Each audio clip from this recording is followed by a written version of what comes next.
Hello, everyone. Hopefully this is working. I don't know if it is. My computer seems to be having issues.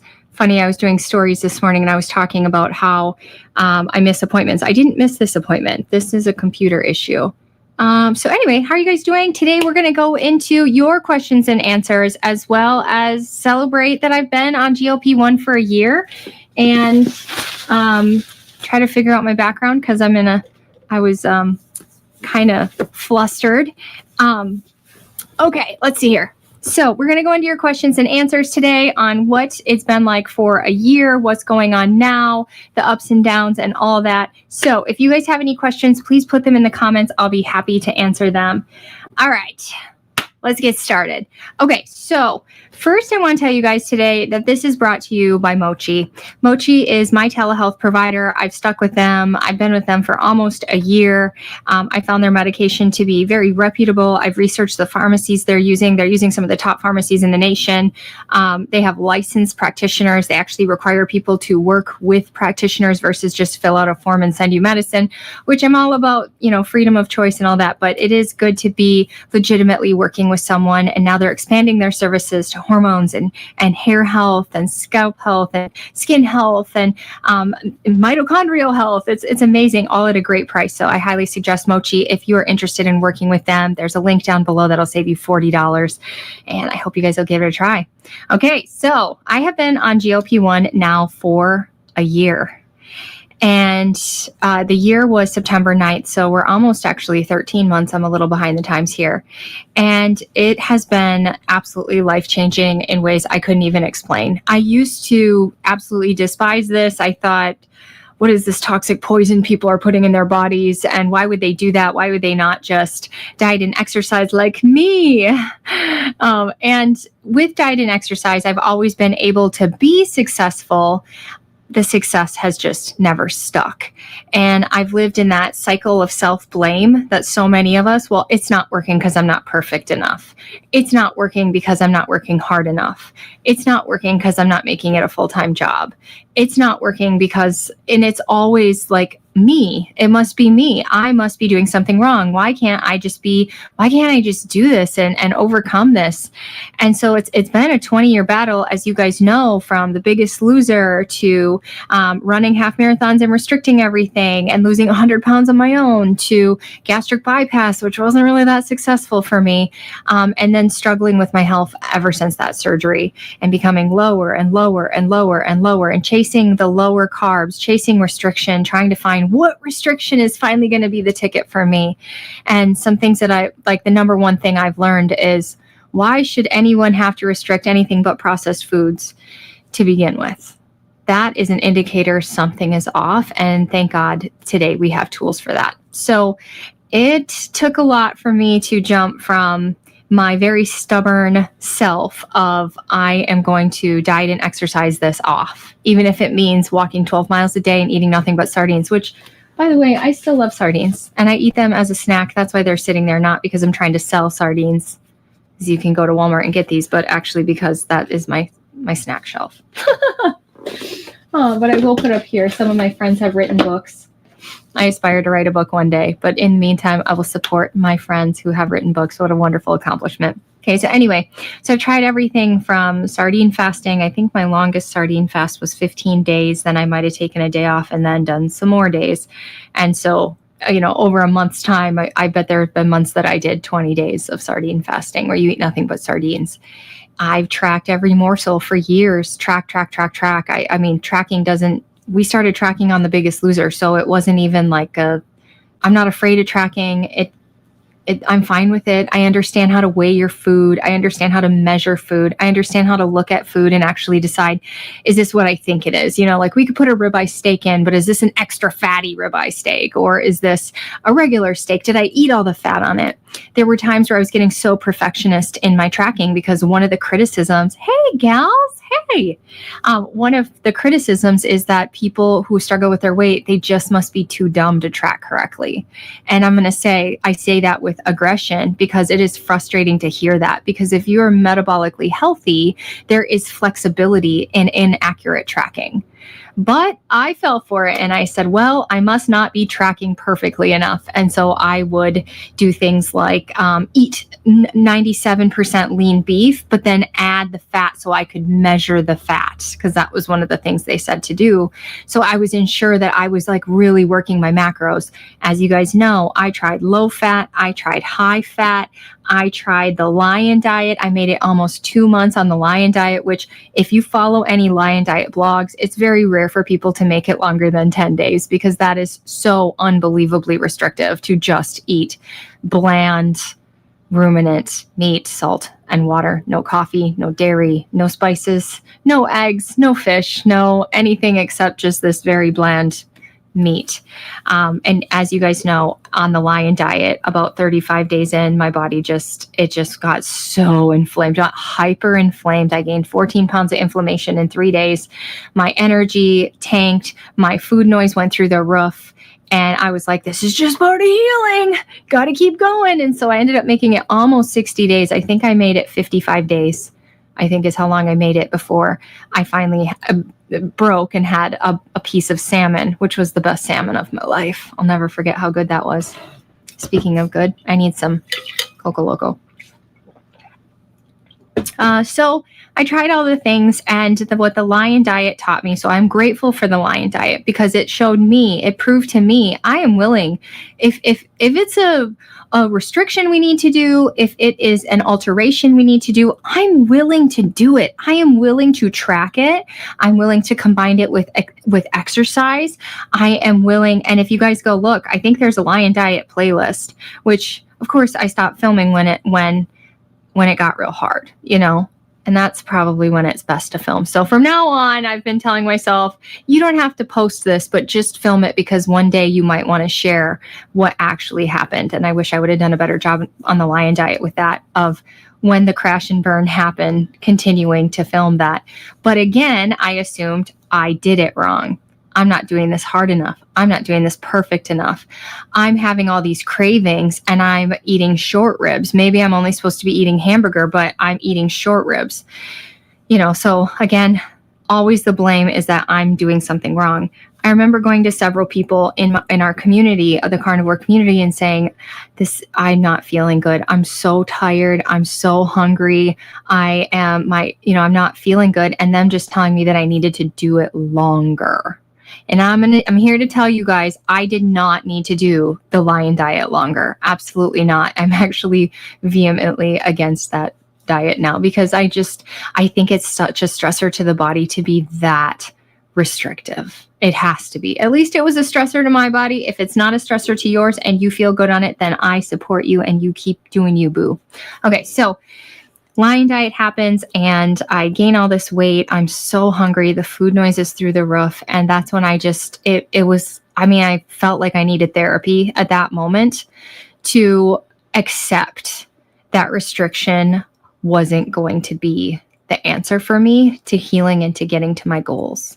And ultimately, I had these things over my head. I had this chronic fatigue. I had these headaches. I had these menstrual problems. My menstrual cycles were every 21 days. When I came into carnivore, they were 28 days, but they went down to 21. I'm having the cringies where everything my family does just makes me want to just scream. And I did. And the neighbors must have thought I was such a nut job because the kid noise would just go. It was so cringy that I would be like, please stop. And as you guys know, I have some. Did I turn my mic on? I think I did. Okay, good. That'd be so funny if I didn't. You guys would have told me if I didn't. I have some kids that have some special needs. They're very symptomatic of autism. And so they just can't stop. They can't stop stemming. They can't stop talking. They can't stop moving their body. And even the movement of the body was loud to me. So I was having all these issues. So first thing I did was accept that I'm going to have to go a different route than my friends. And it was really heartbreaking for me. And I didn't even know where to start with that. I'm also very anti-big pharma at this point because of having kids who have autistic symptoms and because of having a pregnancy loss at 20 weeks. Something is off to me. I don't care if people want to brush it off. When you go out, it was crazy when it happened to me. How many people reached out to me and said that happened to me too? This can't be 1 in a million if I have dozens of people coming to me telling me that happened to me too. And so I'm very suspicious of all the things that they're telling us are healthy. There's some unhealthy things happening in my family. But anyway, the first thing is like, I'm so tired. I'm so brain dead. There's got to be something wrong with my hormones and my thyroid. There's got to be. So I started working with a specialist. I was already working with a chronic inflammatory response syndrome doctor, a mold doctor. He ran some things. He got me some progesterone cream and some T3 medication, T3 thyroid medication. And it took the edge off. The cream made the cringies go away. And that was life-changing to get the cringies gone away. But I'm still struggling with food noise. I'm still struggling with chronic weight gain. And I did eventually get my 28-day cycles back by supplementing those two things. But something still seems off. I'm still having these swings of 14-pound inflammation, which it wasn't always 14. Sometimes it was 8. Sometimes it was 10. But this was happening every month. Can you imagine? You're working so hard. You're working 3 months to lose 10 pounds. And overnight, you wake up the next morning and that 10 pounds is back. Can you imagine? And that happened to me every single month for 2 years. For 2 years, that happened to me every single month. So, and I might be doing that math wrong. Was it a year and a half? Year and a half. Let's go with that just to be safe. So I knew something was off. I knew I needed more tools, but I didn't know what it was. And that's when Dr. Amy Horniman came out and said, hey, did you know about the magic of GLP, how it's actually a hormone, how people are sick because they're doing it wrong, how they're losing muscle, because in any crash diet, starvation diet, you're going to lose muscle, you're going to lose hair, you're going to use all these things. So then I started digging. And at midnight one night, I hit submit after listening to a whole bunch of podcasts because I was like, I need something. And I wasn't going to tell anybody. I made it like 5 minutes and I told my husband and I thought he was going to be like, what? But instead he was like, cool, you researched it. I trust you. That sounds great. Just don't tell anybody. So thank God my husband was supportive. I know not everybody out there has a supportive spouse when it comes to this because of the negative information, but my spouse was supportive. And in fact, a few weeks later, he joined me on the journey because he was symptomatic of insulin resistance. And secretly, he had labs of insulin resistance as well, which I did not. And I'm going to guess it's my low carb. I've been low carb since my surgery, but I was low carb before that as well. Looking at all my food journals that come up on Facebook memories, I was eating broccoli and chicken, salad and chicken, lots and lots of chicken, lots of egg whites, lots of broccoli, lots of cauliflower. I mean, nothing highly glycemic. I kicked the grains like 2008. Like I've been low carb, low processed food for a very long time. So my labs never showed insulin resistance, not one time in my life, but I knew something was up because Biggest Loser, chronic weight gain after 100 pounds, like real quick. Gastric running and restricting, still running and restricting, and I lose 100 pounds, 230. I'm at 230 pounds, and my weight starts going back up. And that was like when I was like, I know something's wrong, because it can't be that I'm working this hard and being this on it and being this perfect and having the weight gain again. There has to be something not processing right. But I continued on, and then to continually to see that beginning gastric bypass, losing some weight, then my body fighting me again, then going carnivore, losing some weight, and then my body fighting me again. Something seemed off. And it also seems weird that my husband, although yes, he has some symptoms of insulin resistance, the guy had no food noise. He wasn't chronically gaining weight. If I ate what he ate for one day, I would gain 30 pounds. Like he's eating, I don't even want to tell you guys, just say some prayers for him, okay? Since I went carnivore, he started eating more steak. So he's on the right road of adding at least eating nutritious meat in there, but he still eats a lot of seed oils and sugar, lots and lots and lots of processed sugar. Anyway, I knew something was off. So I give this a try and I do it in silence. A week later, I tell my best friend. A few weeks later, she joins me as well. And I'm not one of the people, guys, that out the gate felt like this zen. what I did was come out the gate and say, I'm going to do the Maria Emmerich challenge, which is very strict, very low fat, very low calorie. It's like 1,100 calories a day of low fat meat. No dairy. Is very strict. I was walking 12 miles a day. I was lifting 3 times a week. I was tracking every single thing.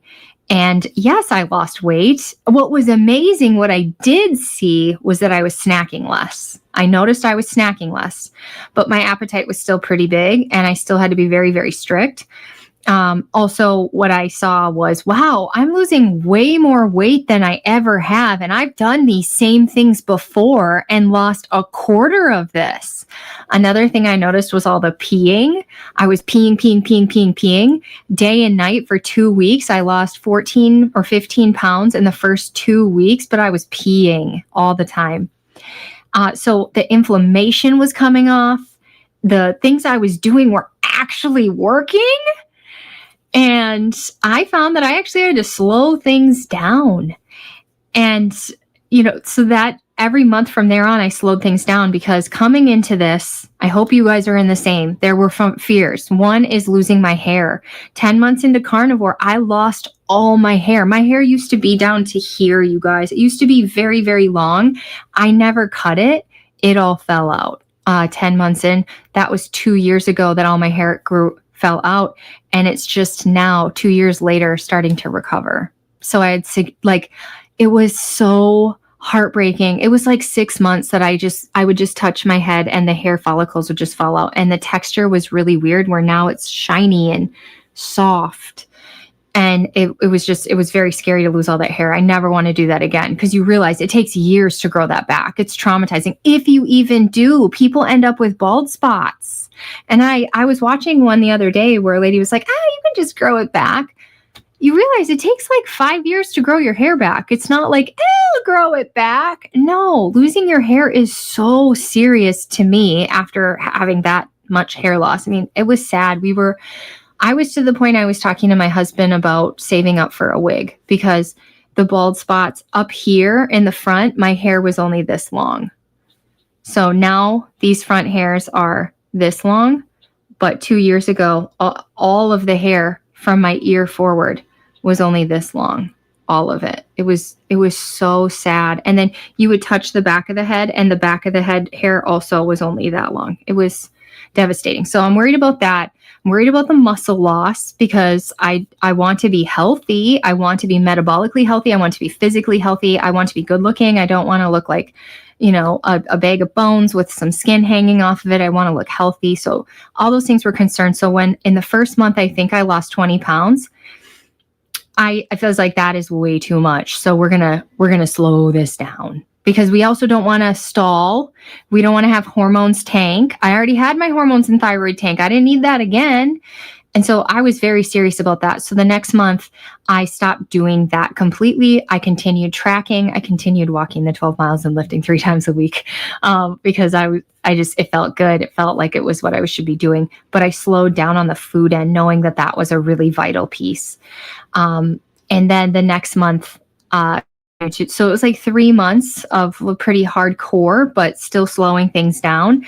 I did try some fasting. That was one of the questions I got is, can you take a GLP-1 and fast? And you absolutely can. But my caution to people is that what happened to me, I've seen this happen to other people. My brain chemicals completely bombed out when I mixed GLP-1 and fasting. Previous GLP-1, they didn't do that, but on a GLP-1, when I would fast, I would go into a deep depression. And I have a couple thoughts on why that might happen. One might be we're flushing so much fat, and fat is full of, the hormones your body couldn't handle. So it just stored it somewhere, toxins. So if we're fasting and drinking lots of water, we could be flushing those fat cells, flushing too much at a time, and it could tank your brain. Another idea is just, we have so much going on here. GLP-1, it gets to the brain. And so I don't know, there's just something didn't feel right. And I felt deeply depressed, not missing food. No, feeling grateful that I can now fast pretty easily on a GLP-1 and feeling pretty proud of that. Taking a break from eating, when you've been chronically hungry since you were born, it's kind of nice when like day 2 of fasting, that kind of goes away and you're like, I'm free. I don't have to deal with food. I don't have to deal with addiction. I don't have to deal with hunger. And it's a nice break, So I liked fasting, but I'm telling you, my brain chemicals would crash when I fasted. I would do it again in the future, but just be very careful of that brain crashing. And I guess it's going to be a long time before I ever fast again, because the current things I'm working on today are not stressing my body out physically. So we can talk about that a little bit later. So anyway, things start going great. I do end up stalling out around January. So I start September and I stall out around January.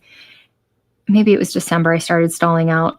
But in February, that's one of the things I was doing was I cared about the number on the syringe. I cared about the number coming out of the vial, because I felt like the higher you go, the more likely you are to have side effects, the more likely you're just going to acclimate, burn out your receptors, you're going to get stuck.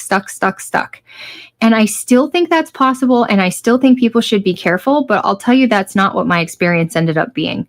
So eventually in February, I just said, you know what? Because I went up to 5 and I told myself I would never go above a 5. I felt there was stigma. It was cheating if you went above a 5.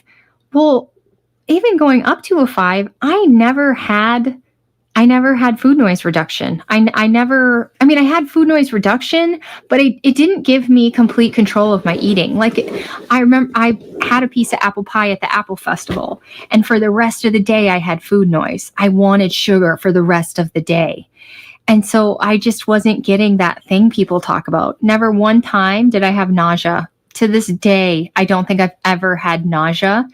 In the beginning, I was taking binders, and binders make you constipated. So I couldn't tell a difference because I was already on binders. I went off those binders shortly into this, and I was having the movements were fine. It's just they were only 2 to 3 times a week. And I thought that was fine, because if you're eating carnivore, they'll say that that's fine. Recently, I added some things. I added in magnesium breakthrough. And so now I have a movement every morning, and it's wonderful. I don't know. Did you know you're supposed to have a movement every morning? And if you don't, maybe we should talk. So adding magnesium breakthrough, I'm having those movements. So I don't really feel like I had chronic constipation, but adding the magnesium breakthrough makes me think maybe my motility is a little bit naturally slow. One time I opened a new vial right before I went on a cruise. And on the cruise, I swear I measured correctly, but this is the only time that this has ever happened to me in the year I've been on GLP-1. So I'm going to guess I did the math wrong, because while I was on the cruise, I couldn't eat after 6 p.m. or I was getting like fire in my throat. And I've never had that since having gastric bypass, because they move your stomach and they move your intestine down. And so some people still have acid reflux on gastric bypass, but a lot of people don't. And I've never had acid reflux except that one cruise, which is the worst time to accidentally measure wrong, is when you're on a cruise. But so that happened one time. Because somebody asked, did I have side effects and do I still have them? Another side effect I had the very, very first shot. I didn't know. I didn't tell my sisters or my mom that I was doing this. They were the only people I knew that was on this. I didn't have any friends that were on this. I didn't know a single person in the keto or carnivore community that I could talk to. The information on YouTube, Instagram, and TikTok was very censored. I think it still is, but it's a lot more abundant these days. I just couldn't find much on it. So I was still pretty scared of that first shot, especially with my health struggling for so long in my life, and me being sensitive to things that people aren't like. I hate to say it, this is not a bad company, but I am sensitive to Element electrolytes. Everybody else can have Element, but when Adrienne takes Element, her arms and legs go numb. And I guess it's the citric acid in there. So I'm sensitive to things that other people are not. So I go to take my first shot and I give myself a panic attack. Also, my husband brings home fish from Alaska. And so I'm wondering too, I ate some of that fish. I had anaphylaxis. So I took Benadryl. So I'm actually going to guess it was the fish and not the GLP-1. But my whole first night, my heart was racing. Like, I didn't sleep the whole night. It was a scary night. It never happened again. So we have a freezer full of that fish that I'm kind of afraid of. I have a biotoxin illness gene that is sensitive to fish. So if I eat fresh fish, sometimes it's fine and sometimes it's not. So those have been the side effects. I'm trying to think of anything else. I didn't lose my hair. I didn't. It's been a year, so I think I can pretty safely say, even doing the Maria Emmerich challenge with the exercise I was doing, with the amount I've lost.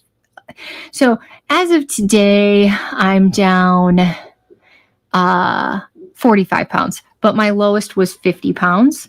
And I'll tell you why I'm up 5 pounds today in a second here. I'll just tell you now so I don't forget. I started DIM last month, which detoxes estrogen, but I think it can pull a little too much estrogen.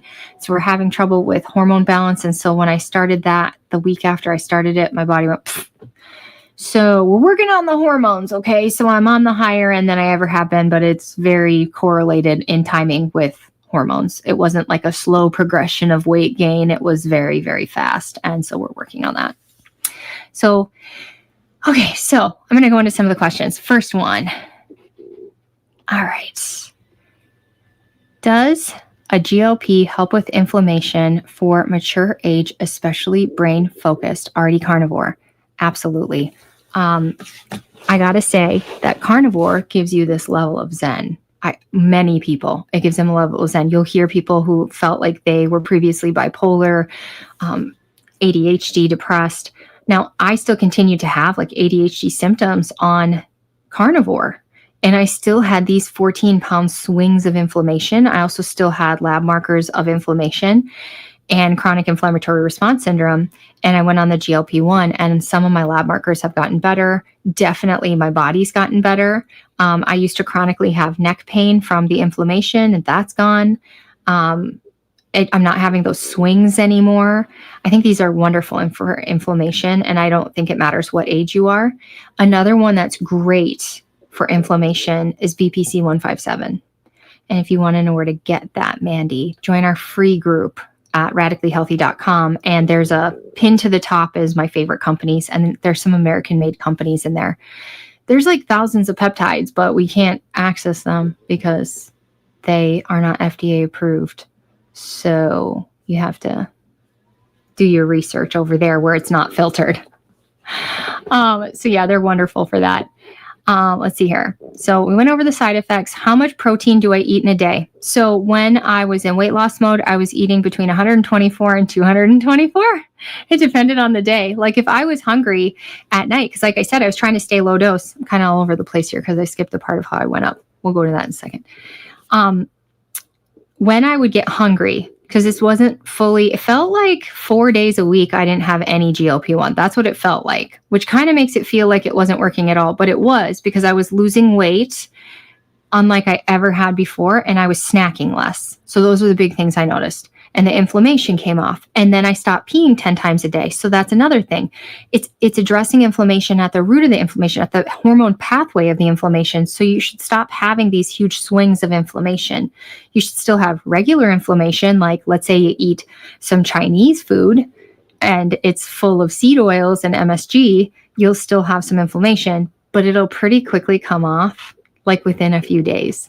So it's pretty amazing. But the day-to-day chronic inflammation where you're peeing 7 to 10 times a day, maybe an hour, like you're just peeing all the time, day and night, that seems to go away.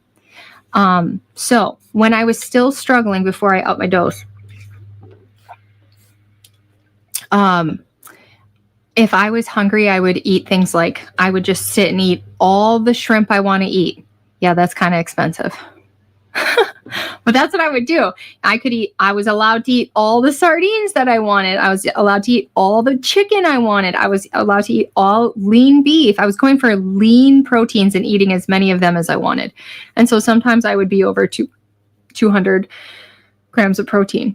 I just started tracking again recently, and the 2 days that I tracked, I was 124. And let me see what I was yesterday. I highly suggest if you're on a weight loss journey, doing a lot of tracking, because how do you know what you don't know? So yesterday, 121. So I'm like 120s for protein pretty consistently, I'm going to guess, because I eat a lot of the same things. Let's see here. What time do I stop eating? Okay. before I go into that really quick. So February, I'm stalled out. I'm really feeling like, is this even working? It kind of felt like I was injecting water, but I was like, but it is, because I'm looking at all the other things besides the scale, besides the appetite suppression. I'm looking at my inflammation is still gone. I'm looking at how much I snack a lot less. I'm looking at all the other things. And a great app for that is the Shotzi app, which you don't have to pay for. You can use the free one and you can track your, all your symptoms. And I just noticed it's still working. It just doesn't seem magnificent. And somebody said, why are you so stuck on your number?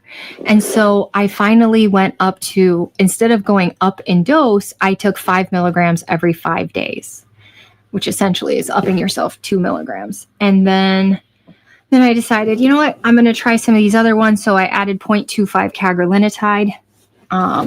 Then there was a time when I added 0.25 retatrutide. You're going to be like, what the heck? You don't have to do all that. You could just go up in tirzepatide or semaglutide, whatever you're on. But this is what I did. And then there was a time to move that absolutely moved the scale, but also gave me full appetite control in my whole life, was 6 milligrams every 5 days. And so when I did that, I went from 146 to 136 over 4 months without changing anything. I wasn't tracking my food. I was still carnivore, mostly like 99% carnivore. I had slowed way down on my exercise, but I was still consistently exercising. And just upping the dose with the added regulation of the blood sugar and the digestive hormones, that alone brought me down in 10 pounds over 4 months. So we're talking 2.5 pounds a month, but 2.5 pounds isn't much. So like the scale was going like this. You couldn't see it. The only reason I know is because I use a Renpho where you don't have to write it down. It just tracks it for you. And then you can look back and you could go, wow, 4 months ago, I was 10 pounds higher. And so that's how I broke my stall. I did end up going up. Now, then I hit a point. I started working with a new hormone lady, and she got me sleeping through the night. And she switched my progesterone from cream to pill. So an oral bioidentical compounded progesterone before bed.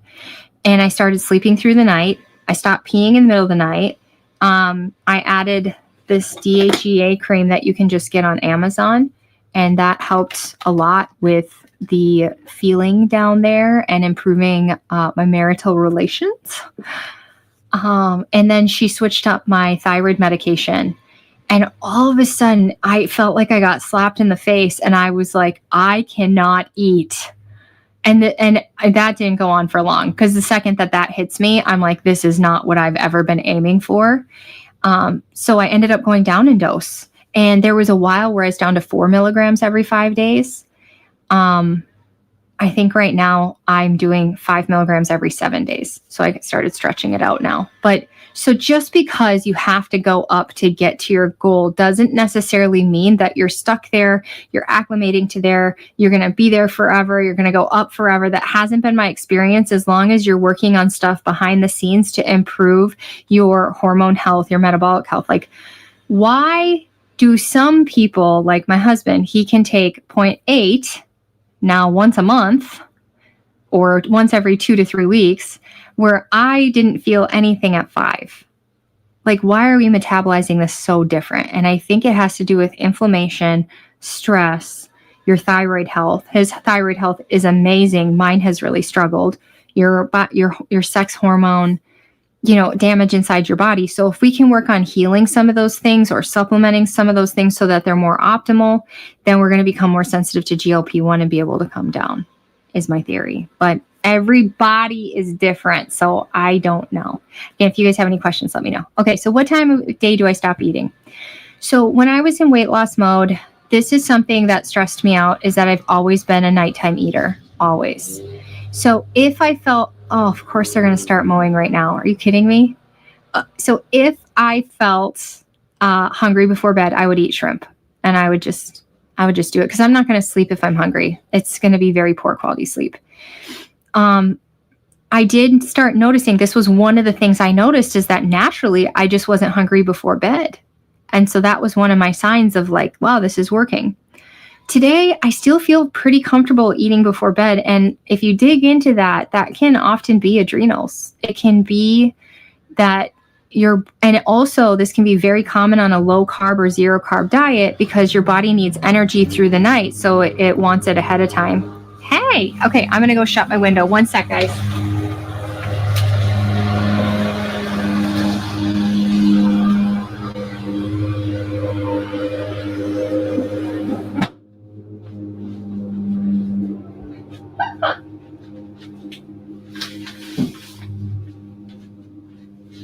I've been working on air and light. So I try to, whenever I can, leave my windows open, like literally physically open, because even if I'm not next to my window, that natural light is getting through the screen into my room and can be helping you with your mood and your hormones, as well as the fresh air. We shouldn't be breathing in our own exhaust.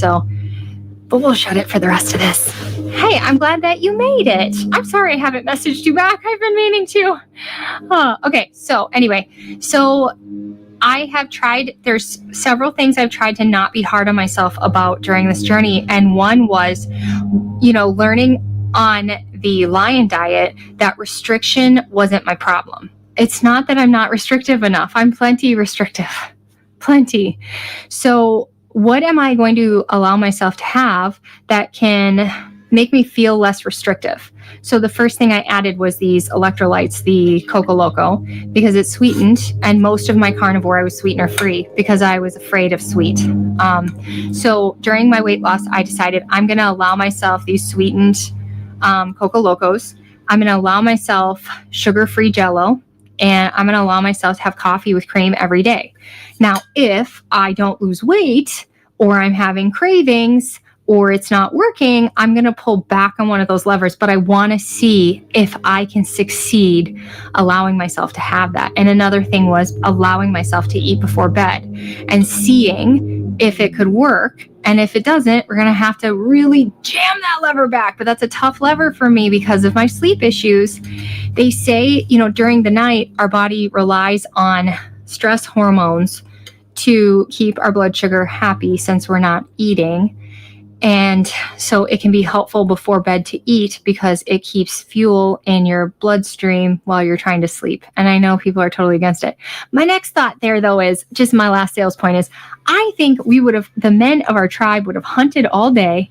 They would have caught something. We would have had to prepare it. We would have had to cut it and butcher it and prepare it and cook it. And then it would have maybe taken longer to cook maybe. And I feel like we would have had a big feast every night. I don't think that we woke up and were like, oh, there's the eggs in my refrigerator that I don't have. I don't know. And I think it would have been tough to find eggs maybe. I don't know.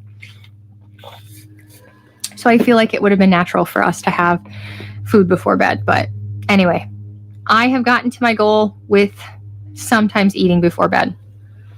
Okay. Will I hit my body comp goal? And does anybody get ripped on GLP-1? Yes, they do. In fact, long before the diabetics and the obese people started taking GLP-1, the bodybuilders were taking it. And they've been taking it for a long time since the beginning to help them get ripped, to help them with their insulin, just to help them metabolize food better, to help them with the food control. So yeah, people can absolutely get ripped on this. What determines if you get ripped is how much protein you're eating, your tracking, your deficit, your macros, your hormones, and your weightlifting. So what I feel like GLP-1 does is make you normal again if you've been struggling. If you haven't been struggling, I guess it kicks you up another notch. But if you have been struggling, all it's doing is leveling the playing field. There has been something off. There's a lady at my gym. She's about 85 pounds. She's ripped. She's lifting weights every day. And I asked her, because I'm a creep like that, I said, I'm just curious, what do you eat? Because you're in absolute optimal shape. And I wish I would have asked her if she had a cycle. I should have asked her if she had a cycle. I didn't ask her that. I didn't go that far. She goes, yeah, it's not good. She's like, I eat about 10,000 calories a day of pizza, sugar, noodles, juice, bread.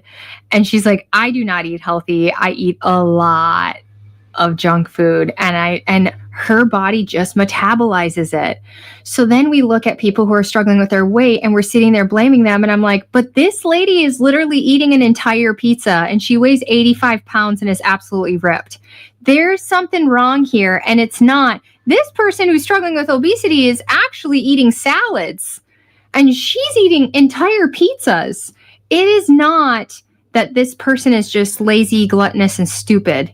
It is that we are having a different metabolism. And what GLP-1 does is equalize that out. It helps boost the metabolism to appropriately respond to food when previously it was not appropriately responding to food. If I diverted from perfect for even a half a second, or even if I thought about diverting from perfect, I gained weight. And it was crazy. No one should gain weight the way that I have chronically gained weight my entire life. There's something off, and this helps neutralize it so that your body's doing with food what it's supposed to do. So will I ever hit my body comp goal? I'm going to tell you that there was significant fear that being in the community I'm in, that if I get too skinny, everybody's going to talk about me and they're going to be like, see. And so along the way, I pulled back several times. And I think it was more than just the fear of what everybody else thinks. I think it was also the fear because I've never gone beyond this line. So this line for me is 165.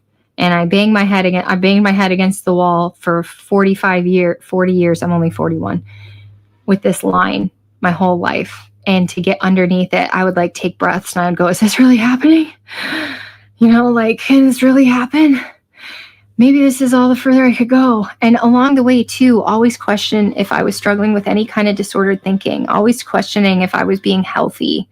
And so I would just take breaks along the way. I think my biggest break was when I got in the 130s and both of my kids are in some kind of schooling for part of the day. And I just pulled back. And now I'm like, okay, Adrienne, you can do this. You can be, oh my gosh, what's her name? Why am I thinking of her name? Bronson and Natalie. You can be Natalie. You can be Beachbody Bikini Lady. You can do that. I can actually do this. Never in my life have I been under 165, including when I was 4'9". And so just I've always been bulky. They used to tell me I was big boned. And so to rework my brain into acceptance that this is okay and it can absolutely happen. It takes time. I'm sorry. It just does. And so I didn't just jump into becoming Natalie Beachbody babe, but I'm starting to work on it now because I can do this. It can happen. I can have a good physique. I can work on some of this muscle. I do have to say, one of the questions here was, do I have loose skin? Yes, I do. But I got to say, that's not that bad, right? I've got it on my stomach too. I don't know if my husband's okay with me showing you this, but I got it on my stomach too. I got quite a bit of, and I'm not showing you the bad view because we'll just keep that to myself. Maybe I'll make a reel of how bad the stomach is, but the stomach there's a lot of skin there. I mean, my biggest was 330 and it was mostly in my belly. And my legs, I have a lot. This is the good view. The bad view is if I go this way. But then it's in the shadow, but you can kind of see it there a little bit, but I have quite a bit of skin and I've got quite a bit of skin on my butt, like a lot of butt skin, because I think there was a lot of butt for a long time. So yes, I have a lot of excess skin. Would I ever have skin removal surgery? I'll take it very seriously if I ever do. It wouldn't be something I would just jump into but it's on my heart and mind because I'm carrying it around every day and I can just see it in my clothes. I can see it all the time. But there can be lymphatic issues. It could cause my autoimmune to be worse. It's a huge stressor on my body, and my body already is under a lot of stress. So I know those make it sound like absolutely not, but I think if I ever did, I just would need to be maybe in a healthier place. And I also just wonder if I do more weightlifting, if it could get even better and maybe over time too, get even better. And so if I have skin removal, I would guess we're at least 2 years out because David needs to have his license so that I can get help with the kids and stuff too, because my husband works 24/7. So I would need help with my children somehow. Okay. how did I know this was going to work for me? I didn't. And for at least 3 months, if not 4, I tried to my best friend, this isn't working. Nothing ever works for me. This, of course, it's not going to work for me because nothing ever works for me and I'm doomed. And then what I did after I vented that out to her is I said, okay, I'm going to keep going and see what happens. You know, you could be stalled for months and months and months. Meanwhile, your gut is healing. Your brain is reduced inflammation. All these things are getting better.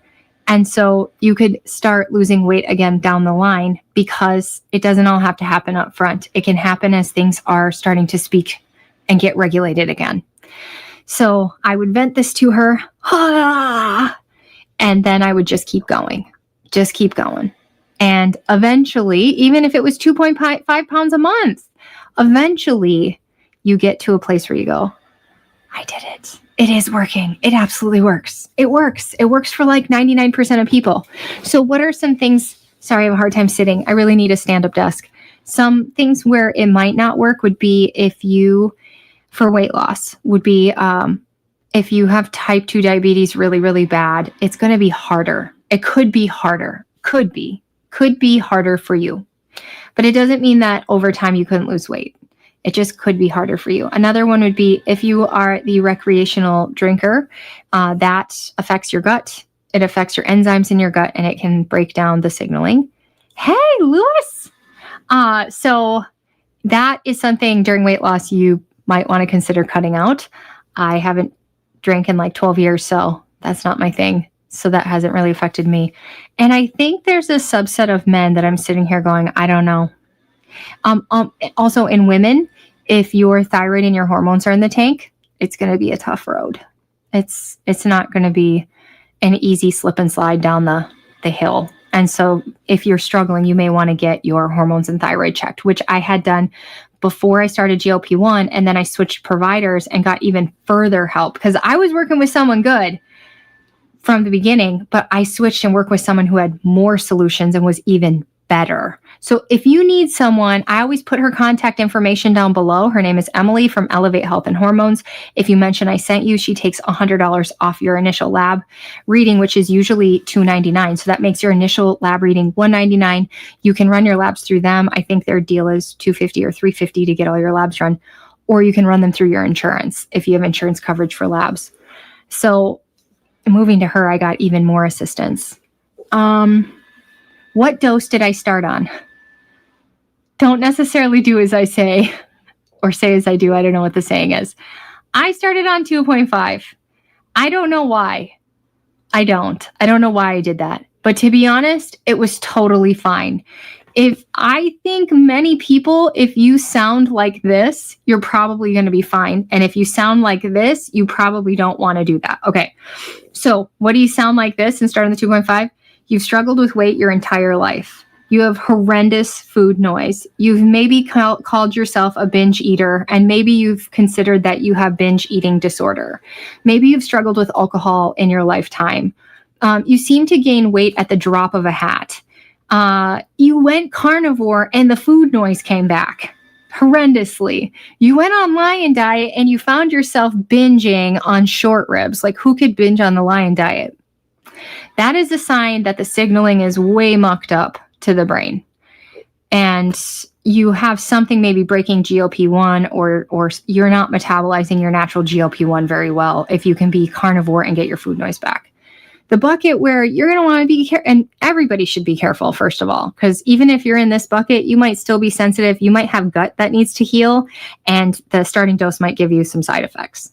So start lower would be, I've got gut issues. I already have chronic constipation. I already have chronic diarrhea. I already have acid reflux. I'm maybe not a higher BMI. I'm a lower BMI. It would be that you don't really have food noise. Maybe you had situational weight gain. Those would be some for sure buckets where I would not start on the starting dose. In my group, I always tell people just start low and go slow. It just because you started at a quarter or a half a dose doesn't mean that you have to be there for a month. Maybe you just tested that out to see if you had reactions and you can move up if you need to. I think the lowest effective dose is the best idea. I don't think it's the best idea to zip up to 15 milligrams and stall out. I don't think it's the best idea if you're losing weight to go up in dose, because why would you do that if the dose you're working is working for you? Because all your body's going to do is acclimate to the next dose. And it's just a chasing game. And then you're going to stall out on the top dose and your receptors are desensitized. And so start low, go slow. Wow. A lot of comments suddenly. So I don't know if what I said was offensive. Oh, Lois had type 2 and the weight came off just fine. Lost 40 pounds over the past year, so I feel like a slow loser, but I've been pre-diabetic for 30 years and in my menopause years. That is amazing. I think 40 pounds in a year is amazing. So happy to not be where I was. Mostly eating carnivore.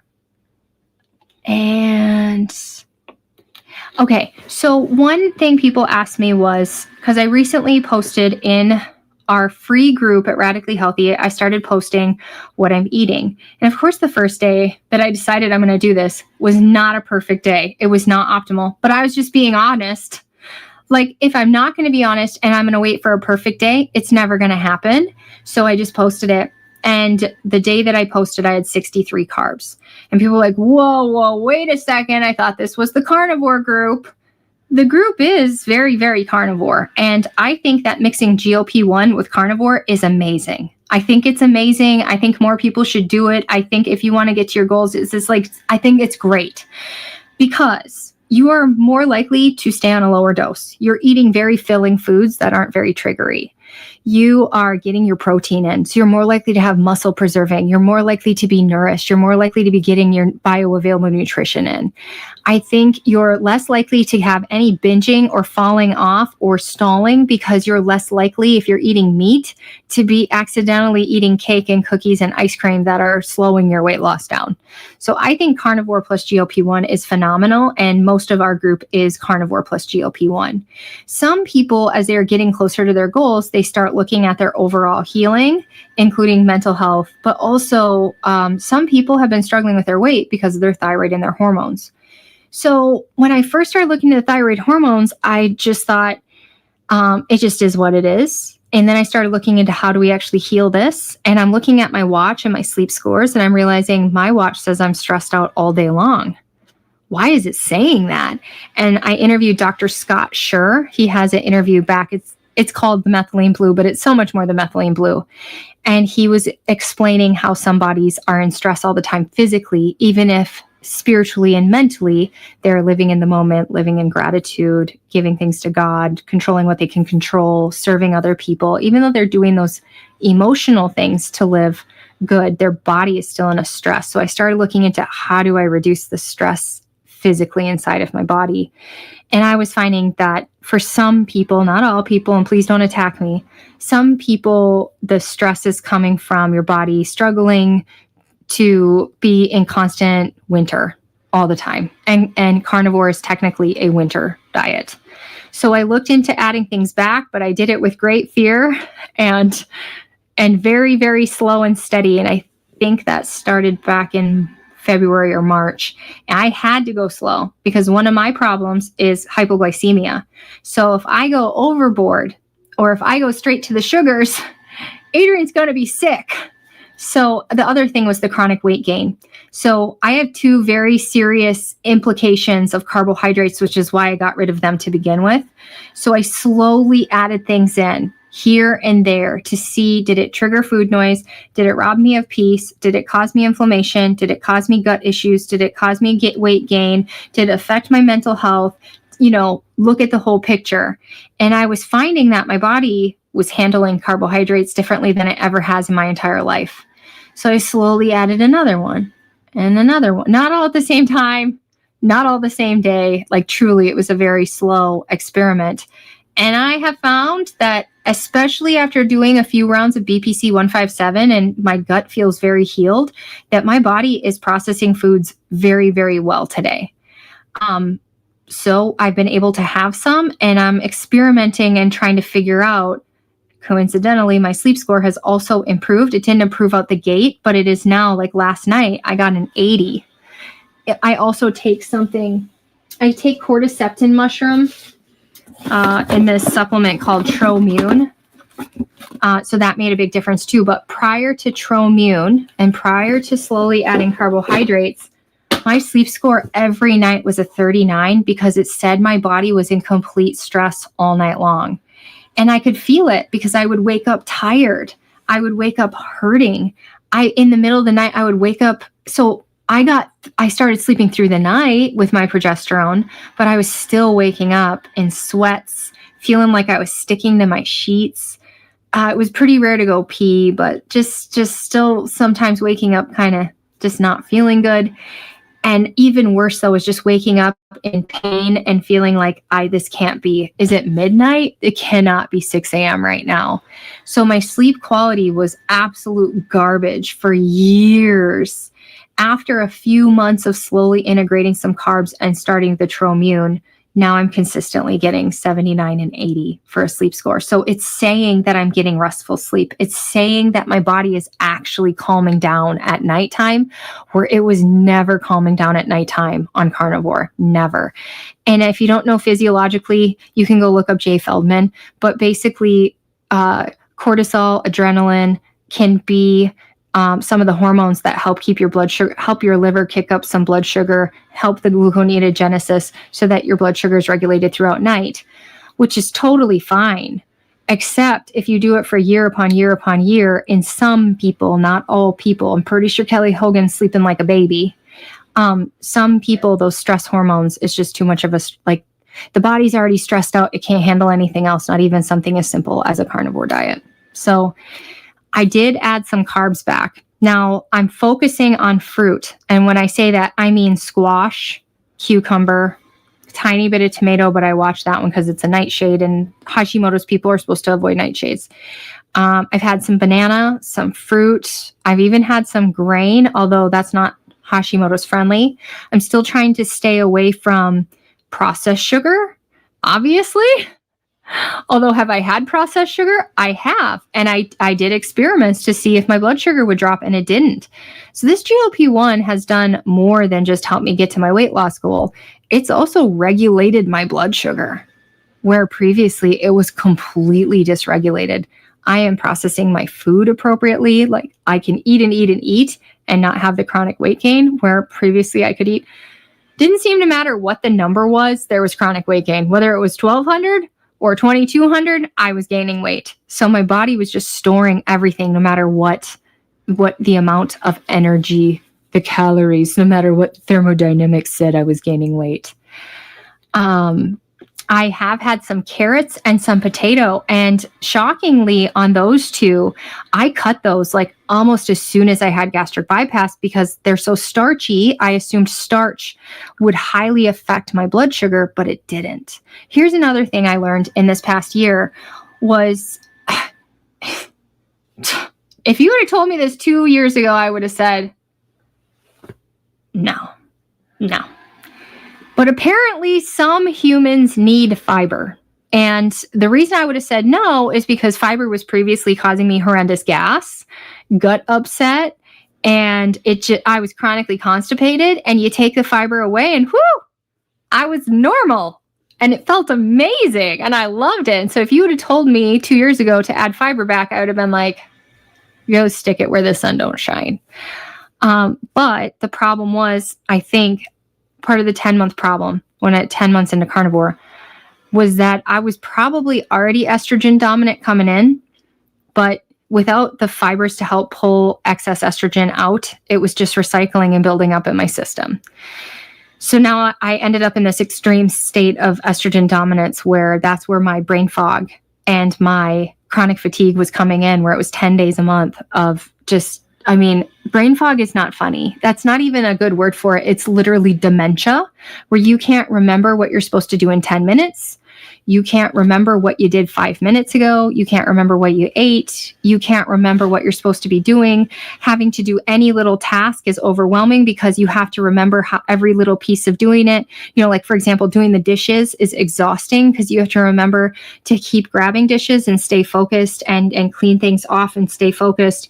And then remember to put the soap in, remember to hit start. And God forbid someone come over and try to talk to you while you're doing the dishes, and they'll just screw everything up because you have to concentrate just to get this simple task done. And that's how I'd been since month 10 of carnivore. And actually there were some issues before there, but they were totally different because it was like all the time. So I started working on detoxing that estrogen out, which included adding carrots. So I added some raw carrot. Yeah, raw, scary. And also this DIM detox, which talk to a doctor before taking that. That's not for everyone. And I've been getting my life back. So I guess I need a little bit of fiber. If you are carnivore and you want to add that fiber, but you don't want to veer from carnivore, you can buy, they changed their name to Strive, but it used to be Scrummy Sweets. She uses all organic ingredients and she has the right fiber. And I think if you take 7 with each meal, it's the perfect amount of fiber that you need to help detox. So this is great if you have any family members with autism. It's great for anybody that has mold toxicity, and it's great for anyone that's perimenopause and menopause because those are made out of, I believe the gelatin is beef gelatin is what her gummies are made out of, and all organic ingredients, and they're absolutely delicious. So you take 7 with each meal, and that can be the fiber that you need so you don't have to add plants back. And yeah, there will be a podcast coming out with Jay Feldman that's pretty good on asking all the questions of why would you even do that? And he comes from the background of keto. He's very familiar with why people feel better on keto and carnivore. He's very familiar with the science behind it. He understands animal fat is good, high cholesterol is not bad. He's got podcasts that I think are wonderful on lean mass hyperresponders. And I really like his perspective. He says that's more of a thyroid and a hormone issue than a intake.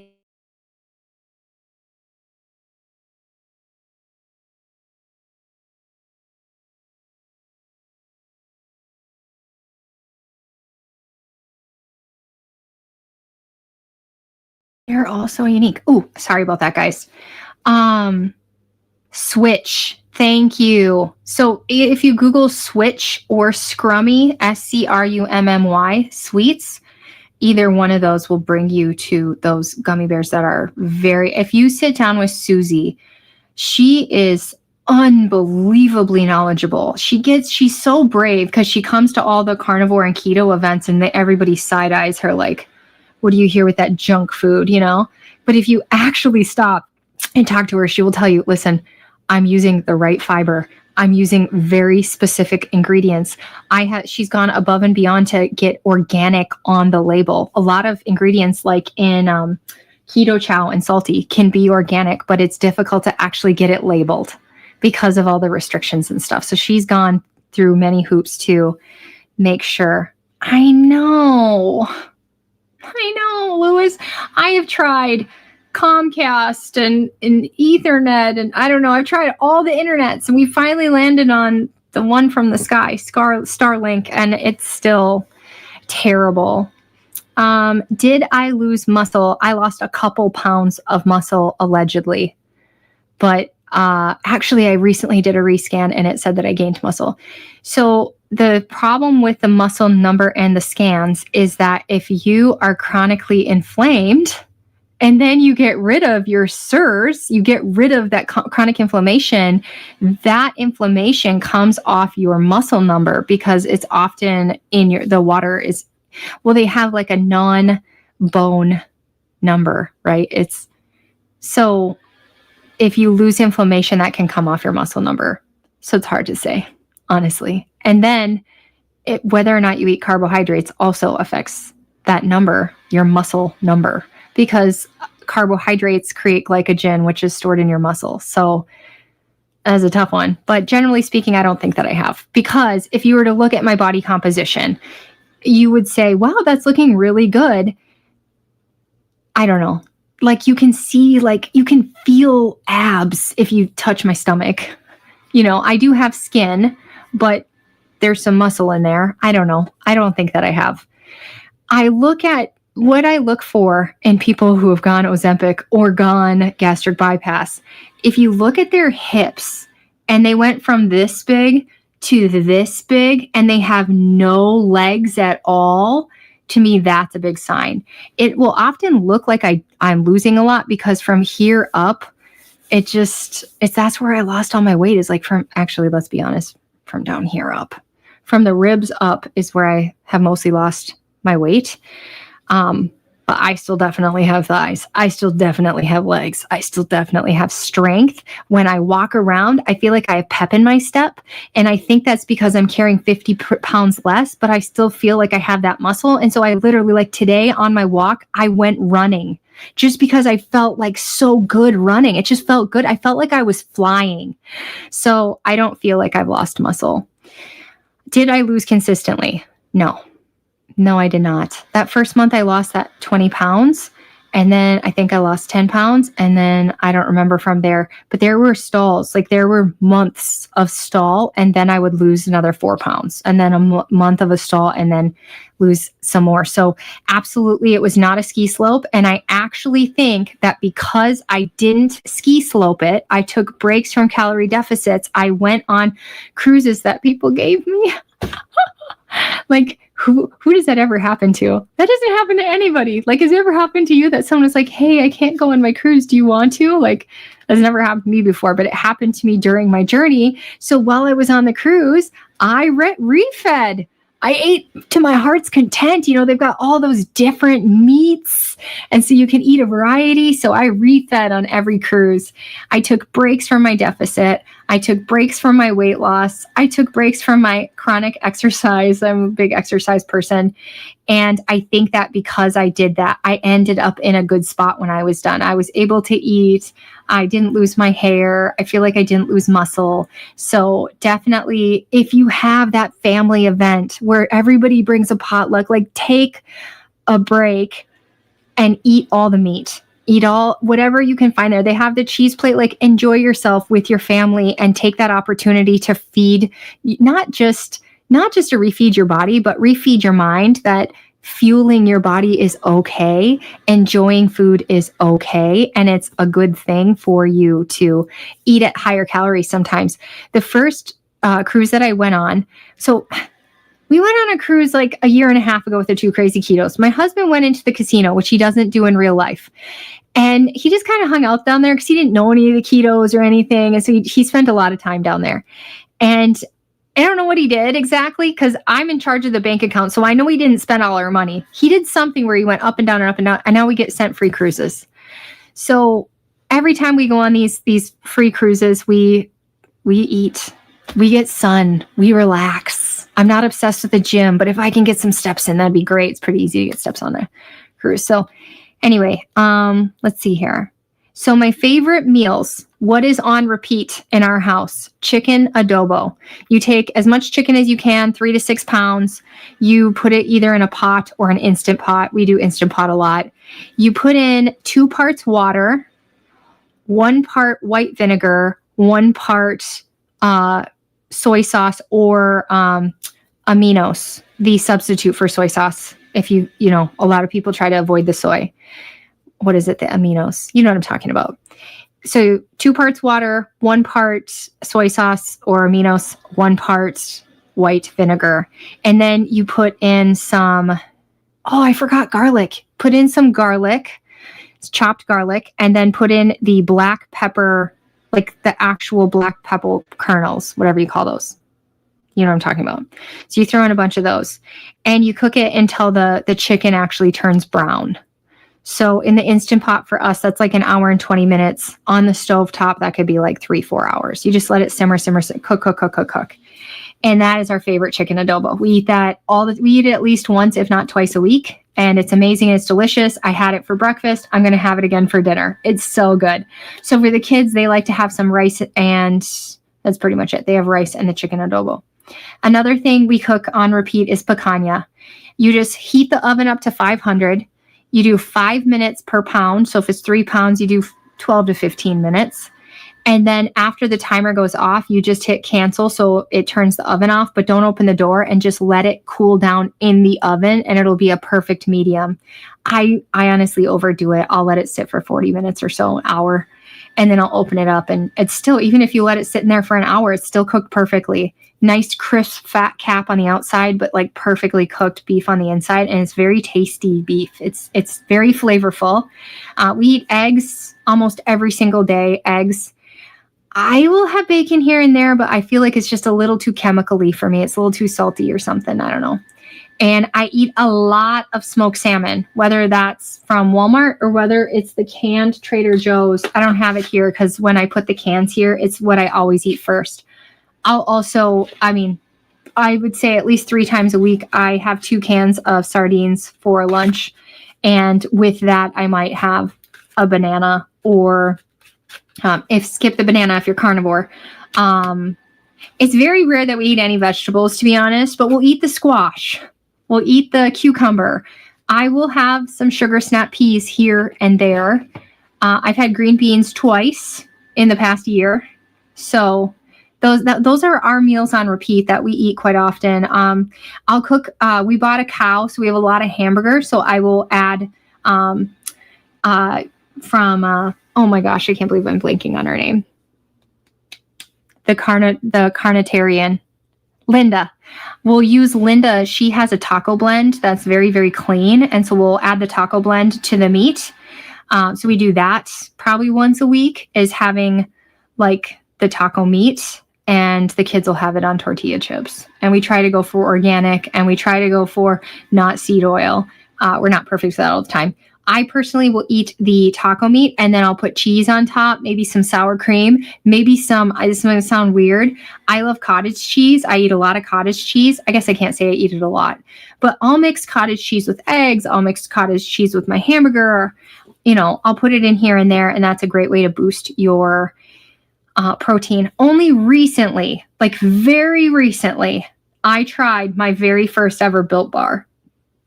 And I had my first ever, do I have it here? Protein coffee from Joy something. I got the protein coffee from Costco.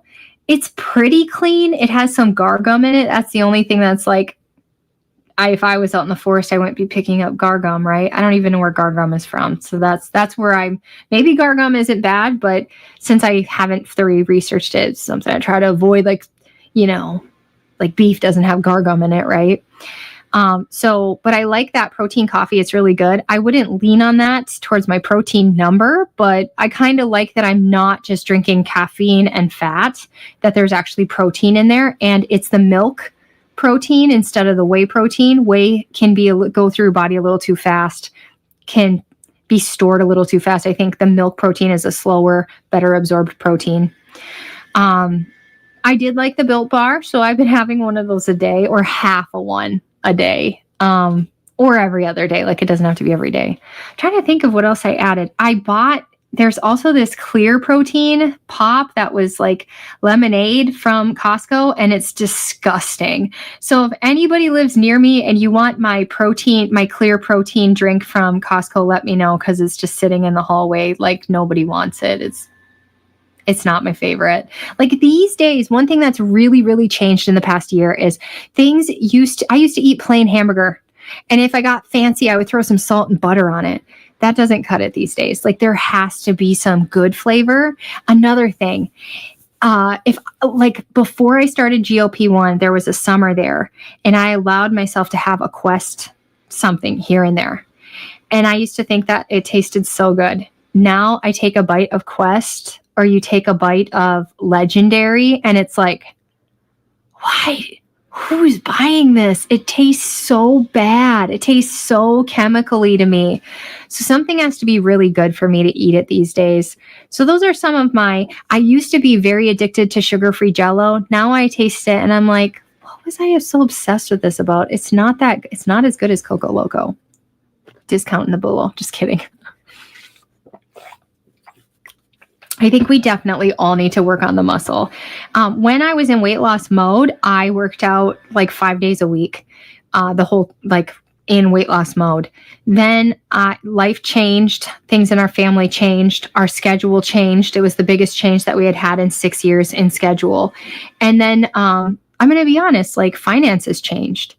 And so I felt like I should be working and not working out. I felt like I should be doing something to contribute to our family and the situation that we've been in instead of working out. And so I started putting my health last. And I know I don't need my husband's validation, but I would just say, yeah, I'm going to go work out tomorrow. And he'd be like, how do you have time for that? And not to say that he's mean or anything like that. It's just, it was a legit question. Like, do you really have an hour to go work out tomorrow, or should you be doing other things? I mean, it was a legit question. Like, sometimes in life, our health can't, I don't know. There has to sometimes be balance, and sometimes life is going to overtake that. But I think overall, we want to be consistent with our lifting. We want to figure out how we can get it in. We have to remember that if we're not healthy and strong, we actually can't do all the other things. So I never felt weak in any of that time. I never felt like I always questioned every day. I would look in the mirror. Am I getting flabbier? I would just like make sure, do I still have my muscle? Am I getting flabbier?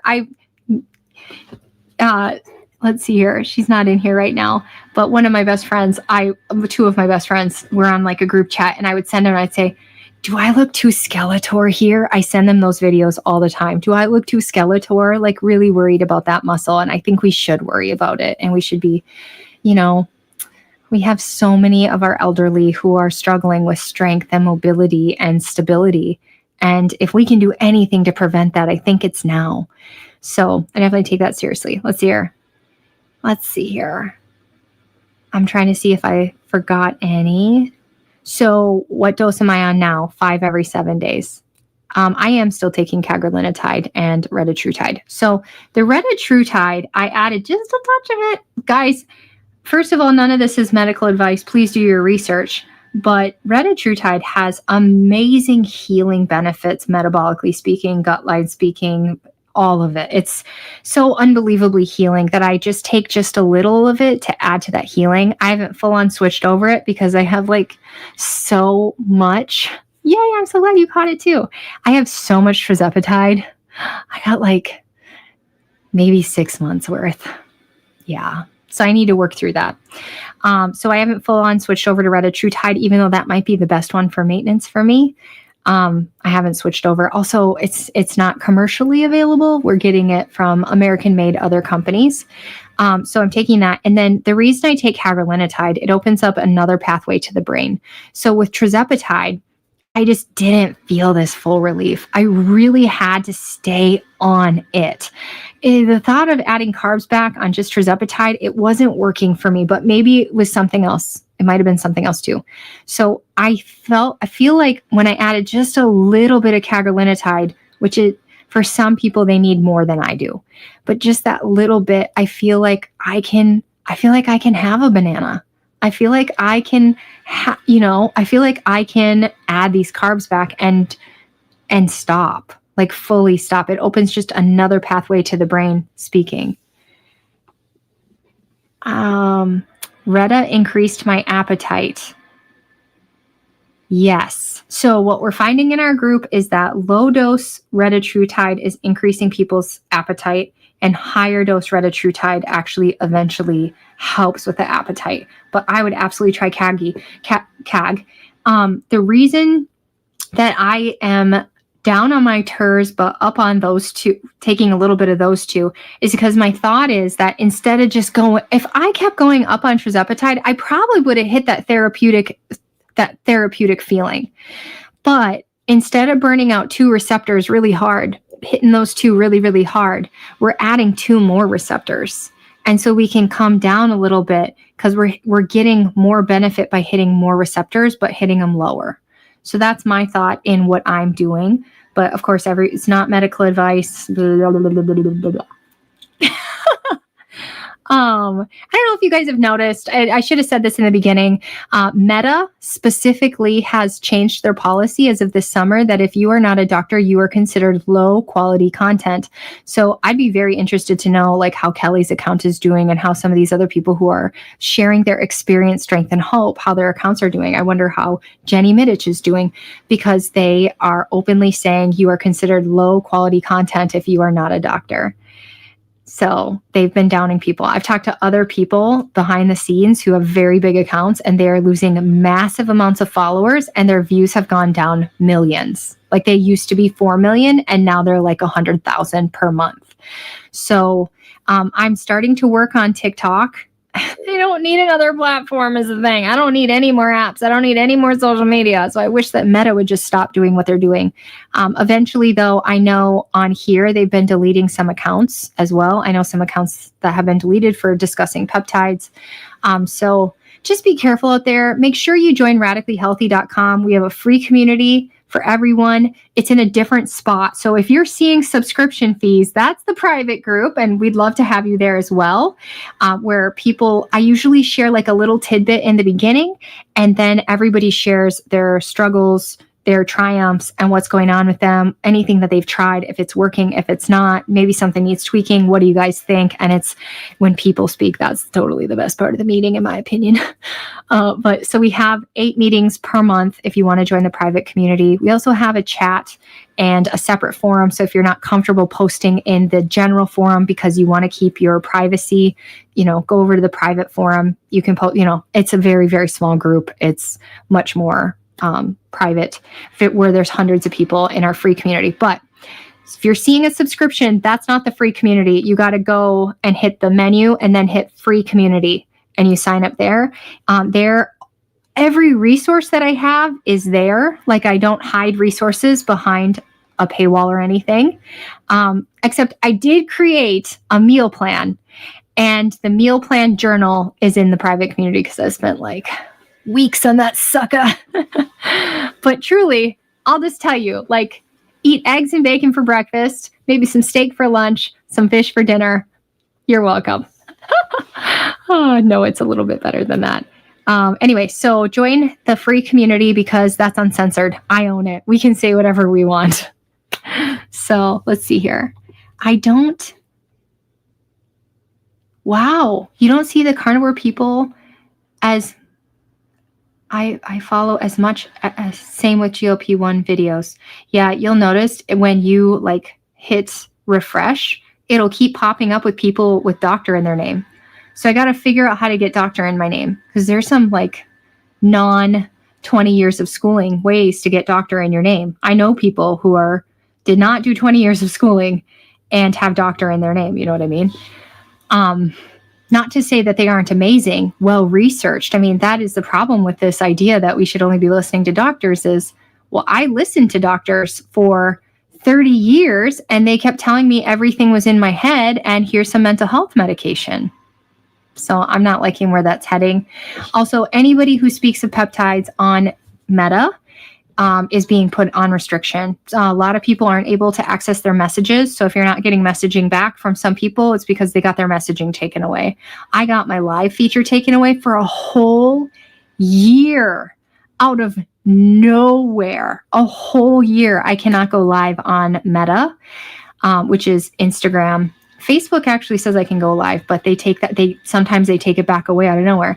They have us on do not recommend lists, which means if you aren't following us, you won't find us because they're not recommending us to you. So it's kind of a shady deal, and they're locking down TikTok too. So it's a pity. Hopefully people can still find things, and I don't know. I hate censorship. Okay. Well, if you guys don't have any other questions, let me see if I missed any.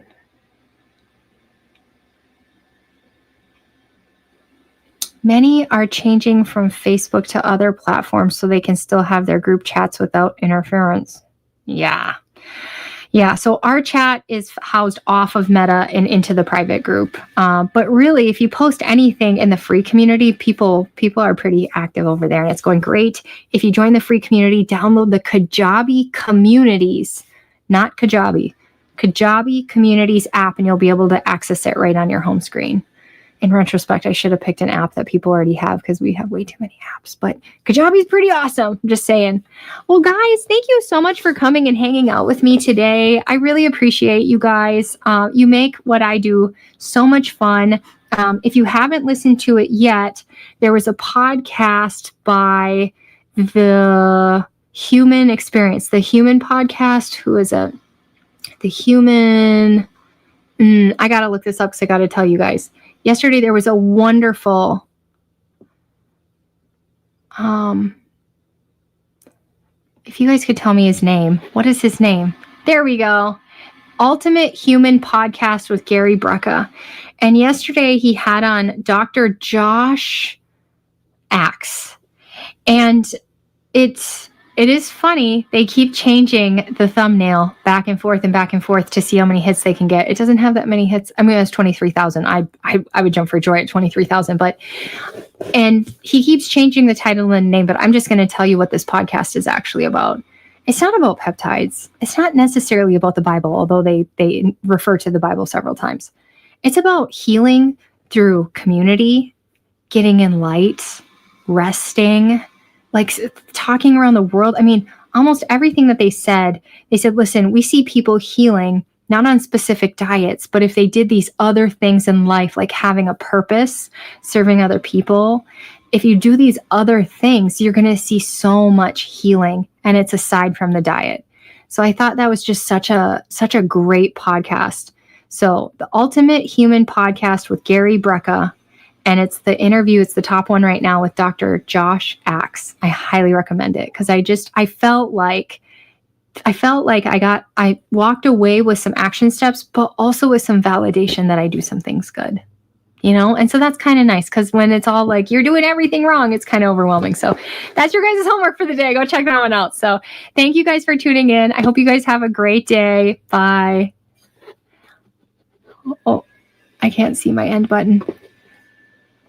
There we go.